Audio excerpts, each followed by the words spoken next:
डेराबिस block BDO को कार्यालय दुर्व्यवहार घटन बीडीओ नमिता बारी सपक्ष में बाहरी ब्लॉक कर्मचारी संघ बीडीओ नमिता बारी को शुक्रवार दिन चैम्बर भितर पशि बीजेपी नेता उमाकांत पट्टनायक और तांकर शताधिक समर्थक दुर्व्यवहार करथिबा अभियोग होइतिला।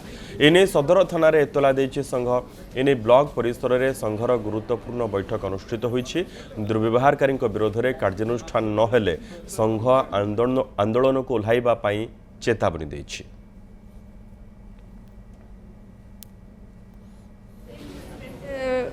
बहुत लोक बट भितर भी सेमती पशि भर हठात मैडम सेंसलेस हो गला। मैडम तापर मेडिकल गले मेडिकल पर आमर ए सबुर घटना रहा।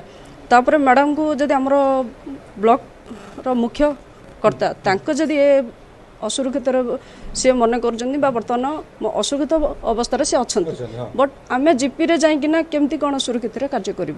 आम बर्तमान चाहूँ जे ब्लॉक परिसर भितर जोड़ा आमर आम वर्किंग प्लेस रे आमर जो एनवायरनमेंट अच्छी प्रत्येक कर्मचारी गोटे निरापद दरकार जो आम समस्ते सुरक्षित निजक भावु।